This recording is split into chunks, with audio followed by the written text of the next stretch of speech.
ನಮಸ್ಕಾರ ವೀಕ್ಷಕರೇ, public times Kannada news ಚಾನೆಲ್ಗೆ ಸ್ವಾಗತ. ನಾನು ನಿಮ್ಮ ರೂಪೇಶ್ ಕೆಂಸಾಗ್ರ. ಮಾಗಡಿ ತಾಲೂಕು ವ್ಯವಸಾಯ ಉತ್ಪನ್ನ ಮಾರಾಟ ಸಹಕಾರ ಸಂಘಕ್ಕೆ ಈ ಬಾರಿ ಭರ್ಜರಿ ಲಾಭ ಬಂದಿದೆ.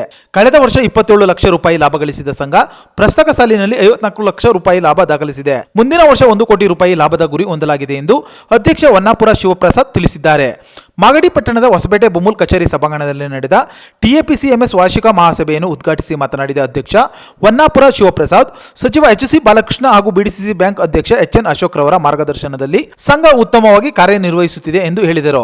ಕಳೆದ ಬಾರಿ 27 ಲಕ್ಷ ರೂಪಾಯಿ ಲಾಭ ಗಳಿಸಿದ ಸಂಘ ಈ ಬಾರಿ 54 ಲಕ್ಷ ರೂಪಾಯಿ ಲಾಭ ಗಳಿಸಿದೆ. ಮುಂದಿನ ವರ್ಷ 1 ಕೋಟಿ ರೂಪಾಯಿ ಲಾಭ ಗಳಿಸುವ ಗುರಿ ಹೊಂದಲಾಗಿದೆ ಎಂದರು. ರೈತರಿಗೆ ಅನುಕೂಲ ಕಲ್ಪಿಸುವ ನಿಟ್ಟಿನಲ್ಲಿ ರಸಗೊಬ್ಬರ ಸಂಗ್ರಹಣೆಗೆ ಗೋದಾಮು ನಿರ್ಮಿಸಿ ಕಡಿಮೆ ದರದಲ್ಲಿ ವಿತರಿಸಲಾಗುತ್ತಿದೆ. ಮುಂದಿನ ದಿನಗಳಲ್ಲಿ ಪಂಪು, ಮೋಟಾರ್, ಪೈಪ್ಗಳು ಸೇರಿದಂತೆ ಕೃಷಿ ಉತ್ಪನ್ನಗಳ ಮಾರಾಟ ಮಳಿಗೆಯನ್ನು ಆರಂಭಿಸಲಾಗುವುದು ಎಂದು ಅಧ್ಯಕ್ಷರು ತಿಳಿಸಿದರು. ಇನ್ನು 24 ಲಕ್ಷ ರೂಪಾಯಿ ವೆಚ್ಚದಲ್ಲಿ ವೇಬ್ರಿಡ್ಜ್ ನಿರ್ಮಿಸಲಾಗಿದ್ದು ಸೆಪ್ಟೆಂಬರ್ 6ರಂದು ಗೋದಾಮು ಉದ್ಘಾಟನೆ ಹಾಗೂ ಸಂಘದ ವಜ್ರ ಮಹೋತ್ಸವ ಕಾರ್ಯಕ್ರಮ ನಡೆಯಲಿದೆ. ಈ ಸಂದರ್ಭದಲ್ಲಿ ಸದಸ್ಯರಿಗೆ ವಿಶೇಷ ಉಡುಗೊರೆ ನೀಡಲಾಗುವುದು ಎಂದರು. ವಾರ್ಷಿಕ ಮಹಾಸಭೆಯಲ್ಲಿ 20ಕ್ಕೂ ಹೆಚ್ಚು ಪ್ರತಿಭಾವಂತ ವಿದ್ಯಾರ್ಥಿಗಳಿಗೆ ಪ್ರತಿಭಾ ಪುರಸ್ಕಾರ ಮಾಡಿ ಗೌರವಿಸಲಾಯಿತು. ಕಾರ್ಯಕ್ರಮದಲ್ಲಿ ಸಂಘದ ಉಪಾಧ್ಯಕ್ಷ ಎಚ್.ವಿ. ರಾಜು, ಸೋಮಶೇಖರ್, ಎಂ.ಆರ್. ಮಂಜುನಾಥ್, ನಂಜುಂಡಯ್ಯ, ರಮೇಶ್, ಬೊಮ್ಮುಲ್ ಮಾಜಿ ಅಧ್ಯಕ್ಷ ನರಸಿಂಹಮೂರ್ತಿ, ಜಿಲ್ಲಾ ಪಂಚಾಯತ್ ಮಾಜಿ ಅಧ್ಯಕ್ಷ ಎಂ.ಕೆ. ಧನಂಜಯ, ಎಪಿಎಂಸಿ ಮಾಜಿ ಅಧ್ಯಕ್ಷ ಮಾರೇಗೌಡ, ಪಿಎಲ್ಡಿ ಬ್ಯಾಂಕ್ ಅಧ್ಯಕ್ಷ ರವೀಶ್ ಸೇರಿದಂತೆ ಹಲವು ಗಣ್ಯರು ಉಪಸ್ಥಿತರಿದ್ದರು. ಒಟ್ಟಾರೆ ರೈತರ ಹಿತದ ಜೊತೆಗೆ ಸಂಘದ ಆರ್ಥಿಕ ಬಲವರ್ಧನೆಗೆ ಒತ್ತು ನೀಡುವ ಟಿಎಪಿಸಿಎಂಎಸ್ ಮುಂದಿನ ವರ್ಷ 1 ಕೋಟಿ ರೂಪಾಯಿ ಲಾಭದ ಗುರಿಯೊಂದಿಗೆ ಮುನ್ನಡೆಯುತ್ತಿದೆ. ಖುಷಿ ಆಗುತ್ತೆ. ಯಾಕೆಂದರೆ ಒಂದು ವಾರ್ಷಿಕ ಮಹಾಸಭೆಯಲ್ಲಿ ಸರ್ವ ಸದಸ್ಯರ ಏನು ಸಮಸ್ಯೆಗಳಿರ್ಬೋದು, ಮತ್ತೊಂದಿರ್ಬೋದು, ಅವ್ರ ಹಕ್ಕನ್ನು ಮಂಡಿಸ್ತಕ್ಕಂಥ ಕೆಲಸ ವರ್ಷಕ್ಕೊಂದು ಬಾರಿ ಯಾವಾಗಲೂ ಮಾಡ್ಬೋದು. ಆದರೆ ಎಲ್ಲರೂ ಒಟ್ಟಿಗೆ ಸೇರಿ ಅವರ ಸದಸ್ಯರ ಹಕ್ಕನ್ನು ಕೇಳ್ತಕ್ಕಂಥ ಒಂದು ಸಂದರ್ಭ ಇದು. ಖಂಡಿತ ಎಲ್ಲ ಸದಸ್ಯರುಗಳು, ಸುಮಾರು ಜನ ಸದಸ್ಯರುಗಳು ಭಾಗವಹಿಸಿದ್ದಾರೆ. ಈ ಸಭೆಯನ್ನು ಯಶಸ್ವಿಯಾಗಿ ನಡೆಸಿಕೊಟ್ಟಿದ್ದಾರೆ. ಅವರೆಲ್ಲರೂ ಕೂಡ ನಾನು ಧನ್ಯವಾದಗಳನ್ನು ಹೇಳೋದಕ್ಕೆ ಇಷ್ಟಪಡ್ತೀನಿ. ಈಗಾಗಲೇ ಕಳೆದ ಒಂದು ವರ್ಷದಿಂದ ಏನು ಈ ಒಂದು ಸಂಘ ಅಭಿವೃದ್ಧಿ ಮಾಡಿದೆ ಅದನ್ನೆಲ್ಲ ಸವಿಸ್ತಾರವಾಗಿ ಸದಸ್ಯರುಗಳಿಗೆ ತಿಳಿಸ್ಕೊಡ್ತಕ್ಕಂಥ ಕೆಲಸವನ್ನು ಮಾಡಿದ್ದೀವಿ. ಏನೇನು ಅಭಿವೃದ್ಧಿ ಆಗಿದೆ, ಈ ಒಂದು ವರ್ಷದಲ್ಲಿ ಎಷ್ಟು ಸಂಘ ಒಂದು ಆದಾಯ ಗಳಿಸಿದೆ ಅನ್ನೋ ವಿಚಾರವನ್ನು ಸಭೆಯಲ್ಲಿ ಮಂಡಿಸಿದ್ದೀವಿ. ಅವರ ಅನುಮೋದನೆ ಕೂಡ ತೊಗೊಂಡಿದ್ದೀವಿ. ಇದುವರೆಗೂ ಈ ವರ್ಷ ಸುಮಾರು 54 ಲಕ್ಷಕ್ಕೂ ಹೆಚ್ಚು 54,49,000 ಲಾಭವನ್ನು ಗಳಿಸಿದೆ.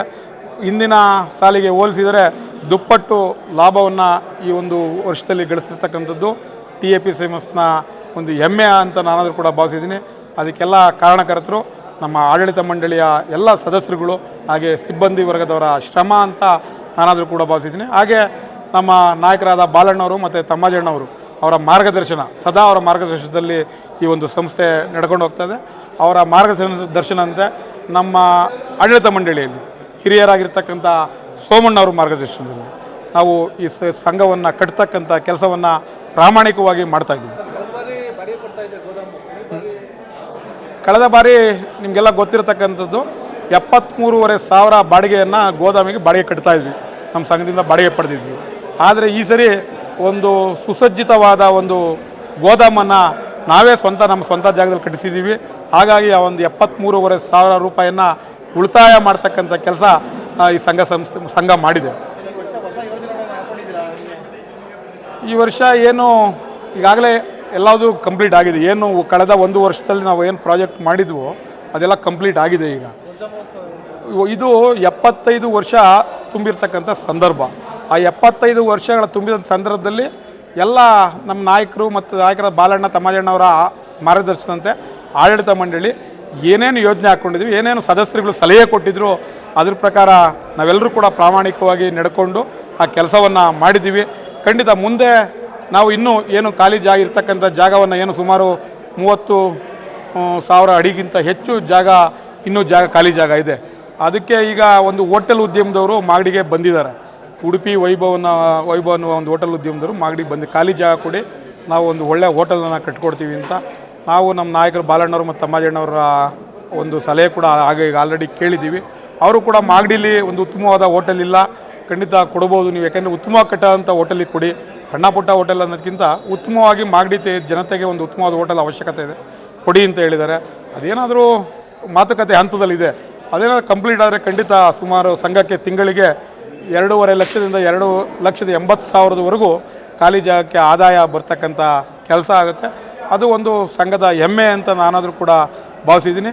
ಯಾಕೆಂದರೆ ಹಿಂದೆ ಆಡಳಿತ ಮಂಡಳಿಯವರು ಅಧ್ಯಕ್ಷರಾಗಿದ್ದರು ಇರ್ಬೋದು, ಆಡಳಿತ ಮಂಡಳಿಯವರು ಇರ್ಬೋದು, ಈ ಒಂದು ಜಾಗವನ್ನು ಉಳಿಸಿರ್ತಕ್ಕಂಥದ್ದು ಅವ್ರಿಗೆ ನಾವು ಮೊದಲನೇದಾಗಿ ಧನ್ಯವಾದಗಳನ್ನು ಹೇಳಬೇಕು. ಈ ಜಾಗ ಉಳಿಸಿದ್ದಕ್ಕೆ ಇವತ್ತು ಇಷ್ಟೆಲ್ಲ ಕೆಲಸ ಮಾಡೋದಕ್ಕೆ ಸಾಧ್ಯ ಆಗಿದೆ ಅನ್ನೋದನ್ನ ನಾವೆಲ್ಲರೂ ಕೂಡ ಮನಗಂಡಿದ್ದೀವಿ.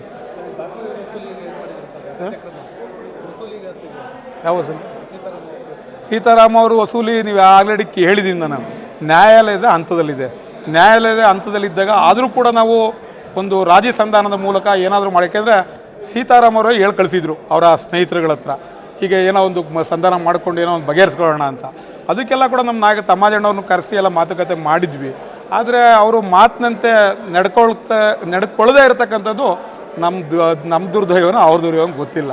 ಅದನ್ನು ಆದಷ್ಟು ಬಗೆಹರಿಸ್ಕೊಂಡ್ರೆ ಒಳ್ಳೆಯದು ಅಂತ ನಾವು ಕೂಡ, ಯಾಕೆಂದರೆ ಅದು ಸಂಘ ಸಂಸ್ಥೆಗೆ ಯಾವತ್ತೂ ಕೂಡ ಇನ್ನೂ ಎಷ್ಟು ವರ್ಷ ಹೋದರೂ ಕೂಡ ಅದು ಬಗೆಹರಿಸ್ಕೊಳ್ದಲ್ಲಿ ಹೋದರೆ ಅವ್ರಿಗೆ ಲಾಸು, ಸಂಘ ಸಂಸ್ಥೆಗೆ ಯಾವತ್ತೂ ಲಾಸ್ ಆಗೋದು ಇದಿಲ್ಲ. ಯಾಕೆಂದರೆ ಅವರು ಪ್ರಾಪರ್ಟಿನ ಫ್ಲೆಡ್ಜ್ ಮಾಡಿದ್ದೀವಿ.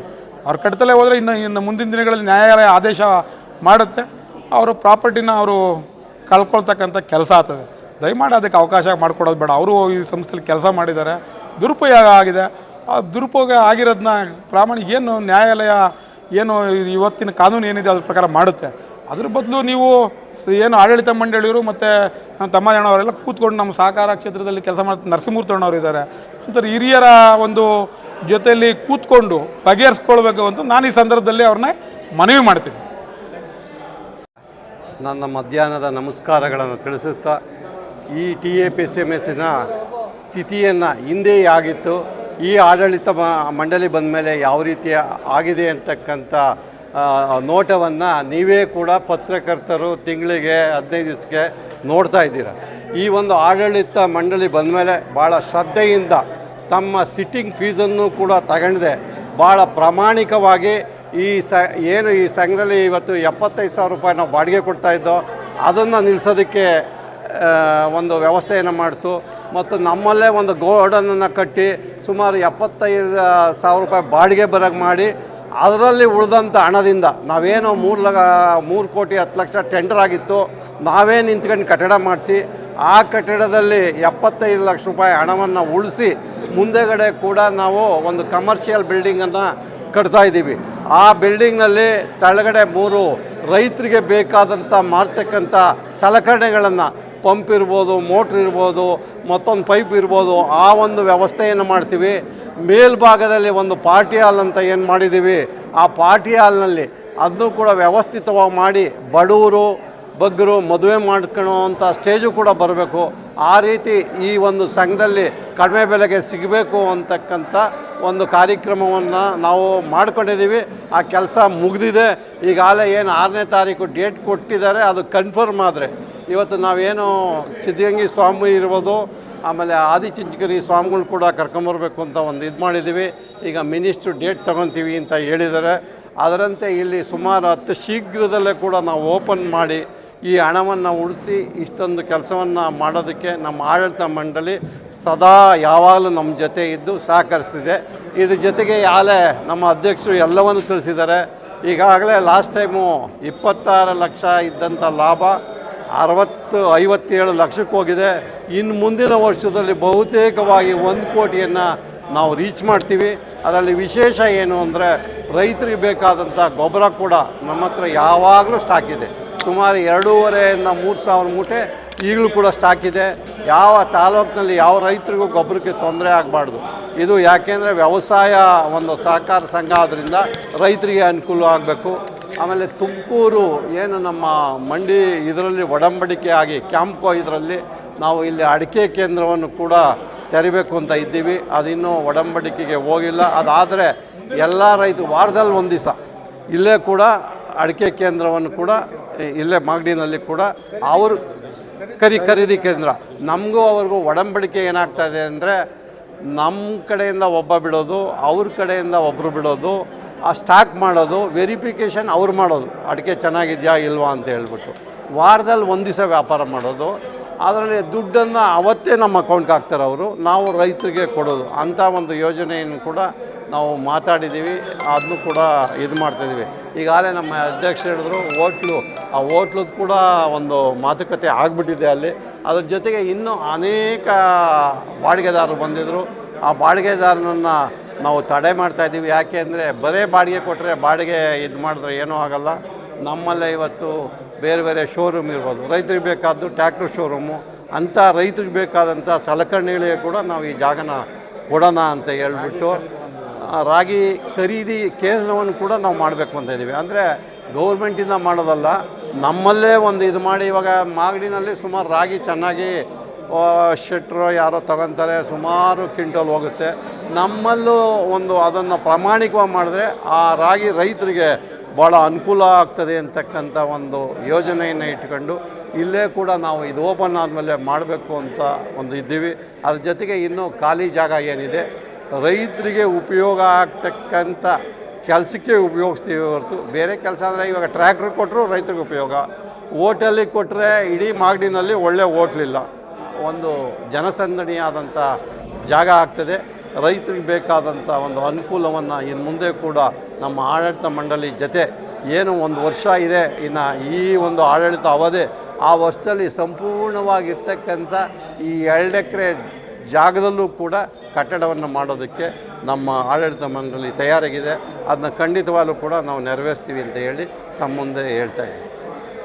ವಾರ್ಷಿಕ ಸಭೆ ಇವತ್ತು ಭಾಳಗೆ ನಾನು ಲೇಟಾಗಿ ಬಂದೆ, ಕ್ಷಮೆ ಯಾಚಿಸ್ತಾ ಚೆನ್ನಾಗಿ TAPSMS ಮುಂದುವರೆದಿದೆ. ಏನು 54 ಲಕ್ಷನ ಇವತ್ತು ಲಾಭ ಬಂದಿದೆ ಅಂತ ಹೇಳ್ತಾ ಇದ್ದಾರೆ. ಅದಕ್ಕೆ ಕಾರಣಕರ್ತರು ನಮ್ಮ ಸಹಕಾರ ರತ್ನರು, ಈ ತಾಲೂಕಿನ ಧುರೀಣರು, ನಮ್ಮ BDC ಅಧ್ಯಕ್ಷ ತಮ್ಮಾಜಣ್ಣರು ಕಾರಣ ಅಂತ ನಾನು ಭಾವಿಸ್ತೇನೆ. ಅವರು ಒಂದು ಪಡೆಯನ್ನು ಕಟ್ಕೊಂಡು ಸಹಕಾರ ರತ್ನದಲ್ಲಿ ನಮ್ಮನ್ನೆಲ್ಲನ ಬೆಳೆಸ್ಕೊಂಡು ಹೋಗ್ತಾ ಇದ್ದಾರೆ. ಅವರು ಯಾವ ರೀತಿ ಹೇಳ್ತಾರೆ ನಾವು ಆ ರೀತಿ ಮಾಡ್ಕೊಂಡಿರ್ತೀವಿ. ಅದೇ ರೀತಿ TAPSMS ಬಿಲ್ಡಿಂಗ್ ಆಗ್ಬೇಕಾದ್ರೆ TAPSMS ಇದು ಅಧ್ಯಕ್ಷ ಅಂತ ಶಿವಪ್ರಸಾದ್ ಅವರು ಎಲ್ಲರೂ ಡೈರೆಕ್ಟ್ರುಗಳನ್ನ ಜೊತೆಗೂಡಿಸ್ಕೊಂಡು ಹೊಂದಾಣಿಕೆ ಮಾಡ್ಕೊಂಡು ಒಳ್ಳೆಯ ಕೆಲಸವನ್ನು ಮಾಡಿದ್ದಾರೆ. ಗೋದಾಮು ಕಟ್ತಾ ಇದ್ದಾರೆ, ಮುಂದೆ ಒಂದು ಅಂಗಡಿ ಮಳಿಗೆಯನ್ನು ಕಟ್ಟಿದ್ದಾರೆ, ಎಲ್ಲ ರೀತಿ ಚೆನ್ನಾಗಿ ಮಾಡಿದ್ದಾರೆ. ಅವೆಲ್ಲ ಮಾಡಿ 54 ಲಕ್ಷ ಲಾಭ ಬಂದಿದೆ ಅಂತ ಖುಷಿಯಾದಂಥ ವಿಚಾರ. ಅದೇ ರೀತಿ ಇನ್ನೂ TAPSMS ಚೆನ್ನಾಗಿ ಮುಂದುವರಲಿ ಅಂತ ನಾನು ಅವ್ರಿಗೆ ಅಭಿನಂದನೆ ಸಲ್ಲಿಸ್ತೇನೆ. ನಿರಂತರ ಸುದ್ದಿ ಸಮಾಚಾರಕ್ಕಾಗಿ ವೀಕ್ಷಿಸಿ ನಿಮ್ಮ public times Kannada news channel ಅನ್ನು. ವಂದನೆಗಳು.